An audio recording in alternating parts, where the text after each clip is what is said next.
Você está assistindo ao canal Ancient Train. Eu sou o Thiago Silas, estudante do terceiro ano de Educação Física da Unifesp. Hoje teremos a parte 2 dos princípios do treinamento esportivo. Mas antes de entrarmos no tema, vou contar a vocês a história de Pedro.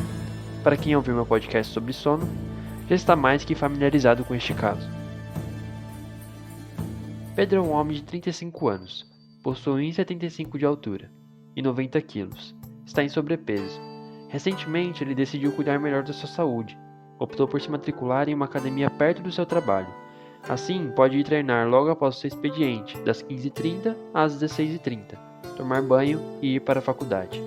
Algumas semanas se passaram desde que Pedro entrou para a academia. No início, estava bem motivado e treinava 4 vezes por semana no seu treino AB. Ao longo das semanas, foi percebendo que muitas das pessoas não seguiam os mesmos treinos que ele. Dividiam os treinos por grupamentos musculares e levantavam pesos inimagináveis todo o treino. Desde então, começaram-se as mudanças na rotina de treino de Pedro. Ele começou a treinar sem as planilhas prescritas pelo instrutor da academia. Começou a copiar os treinos dos caras grandes e fortes da academia. Percebeu que tinha pouca força para levantar aquelas cargas altas. Mas mesmo assim, continuava a progredir as cargas aos poucos. Continuava a persistir na sua busca por uma saúde e estética melhor.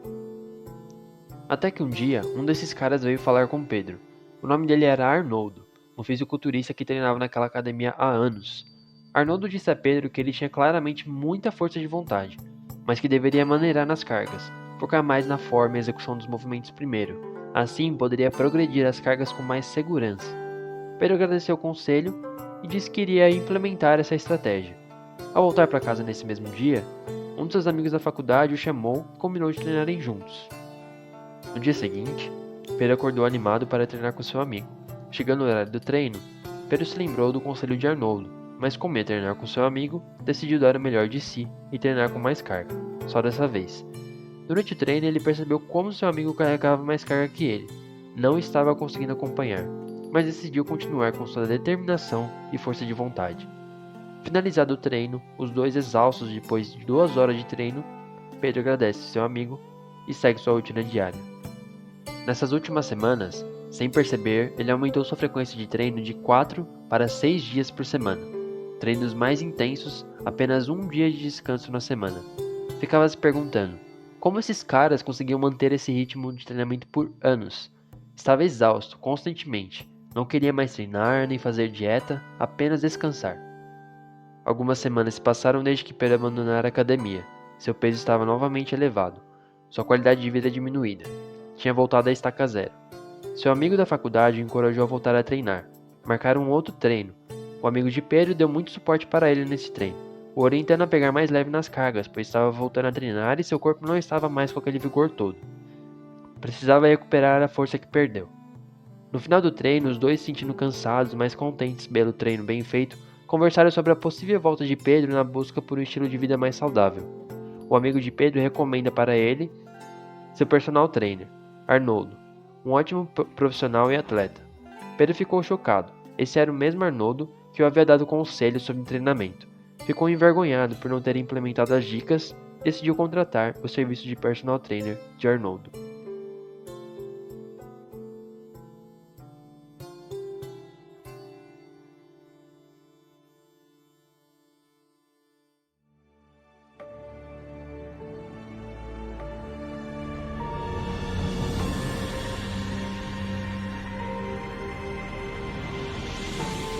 Os princípios do treinamento esportivo.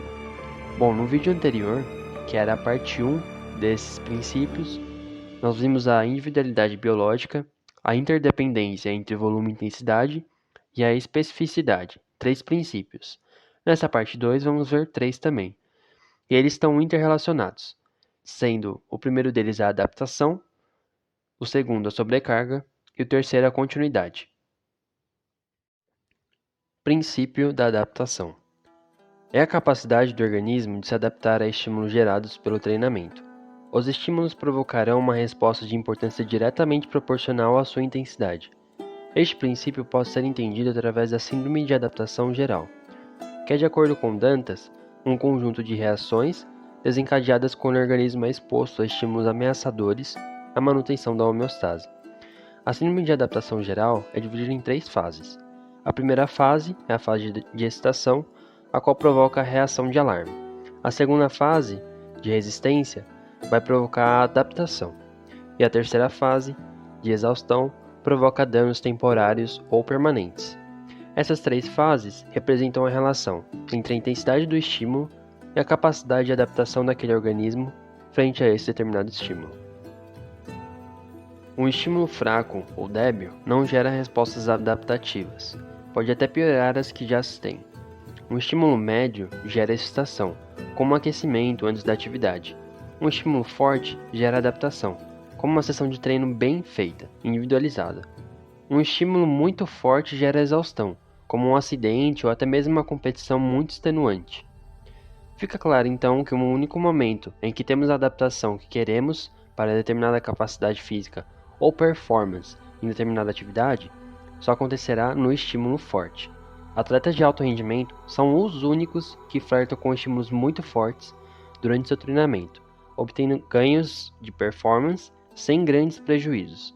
Se pessoas comuns se utilizam de estímulos muito fortes, essas têm o risco de lesões e entrar em sobretreinamento, definido como recuperação incompleta antes da aplicação de uma nova carga de treinamento, dando origem à exaustão e provocando declínio da capacidade de trabalho.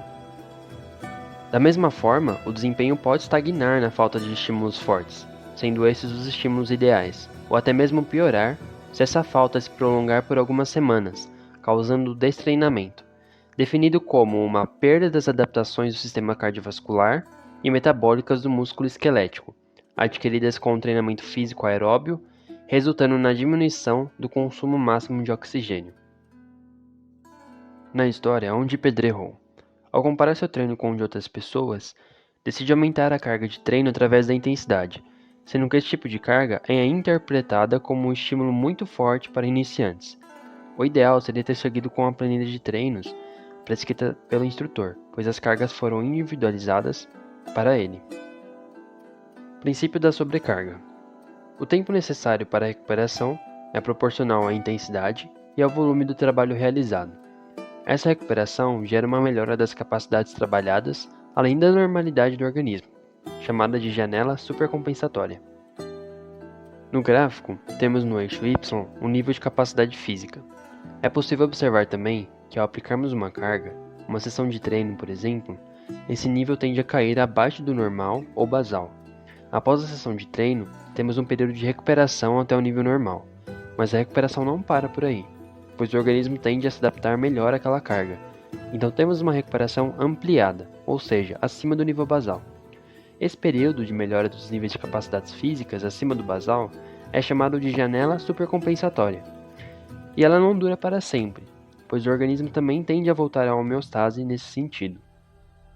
A aplicação de uma nova carga deve ser no pico desse período de supercompensação, pois consegue tirar o máximo potencial da capacidade trabalhada, gerando um novo ciclo de adaptação, que envolve aplicação de carga, recuperação e supercompensação, sendo essa segunda supercompensação superior à primeira. Se as cargas forem aumentando continuamente e sendo aplicadas no ponto ideal, o desempenho tende a aumentar continuamente também, como mostrado no gráfico. Na história, onde Pedro errou? Por estar treinando muito forte, precisou de alguns dias a mais de descanso por conta das dores musculares tardias geradas pela alta intensidade, perdendo o ponto ideal de aplicar uma nova carga. Quando percebe, nem está mais conseguindo treinar, pois seu corpo todo dói e ele se sente muito cansado, está em sobretreinamento. O ideal seria ter mantido as cargas prescritas pelo instrutor, pois por mais que a quilagem nos exercícios fosse menor, o volume era mais alto, por conta de Pedro ainda ser um iniciante e precisar criar uma base. Se tivesse continuado com o programa de treinos, poderia progredir para as próximas etapas tranquilamente. Princípio da continuidade. Coloca que para se ter progresso no desenvolvimento das capacidades e no treinamento em si, é necessária a continuidade de aplicação de cargas visando a manutenção ou aumento dessas capacidades. Deve levar em conta a interrupção do treinamento e a duração do período de treinamento. Verifica-se que o repouso, o sono e o metabolismo da nutrição fazem a restauração das reservas energéticas do organismo, em sua quase totalidade em 48 horas. embora haja um fator exponencial da recuperação que irá prolongar-se por até 12 dias. O grande segredo do princípio da continuidade é a aplicação de nova carga de trabalho durante o período de recuperação ampliada, ou seja, antes que o organismo, ao se recuperar totalmente, retorne ao nível de homeostase inicial.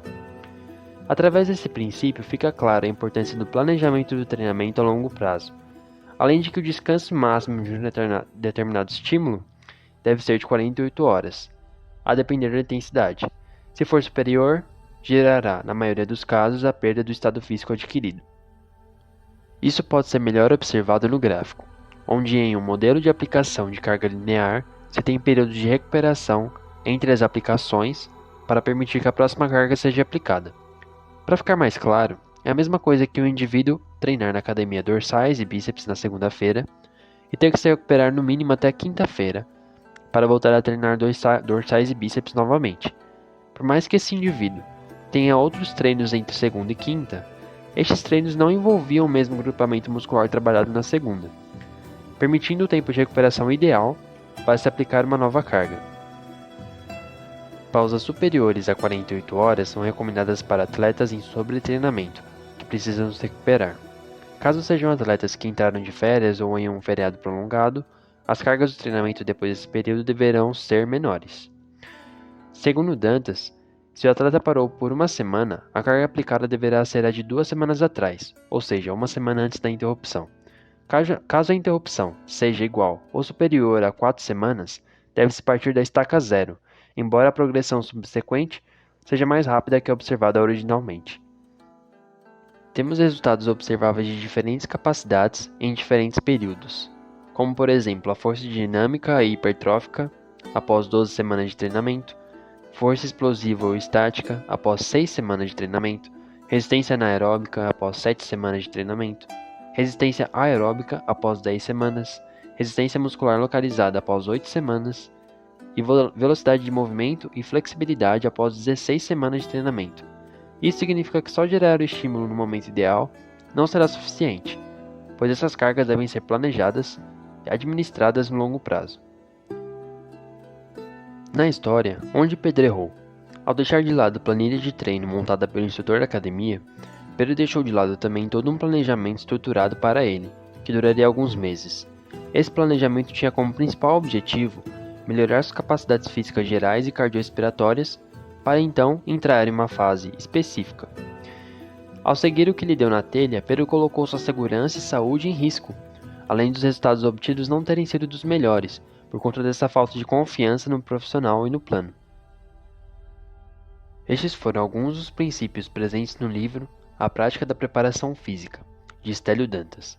Tenham em mente que existem mais alguns princípios além destes julgados também como relevantes por outros autores. Os princípios servem como base para a periodização do treinamento. Isso vai desde atletas de alto rendimento até pessoas buscando um estilo de vida mais saudável. Mas para isso, o aluno ou atleta deve ter confiança no planejamento feito pelo treinador. A melhor estratégia de se criar o vínculo de confiança é o treinador fazer o planejamento ao lado desse aluno ou atleta, explicando a distribuição de cargas, período de recuperação e descanso. Bom, chegamos ao fim da nossa série de vídeos sobre os princípios do treinamento esportivo. Espero que tenha agregado no conhecimento de vocês e agradeço pela atenção e até a próxima.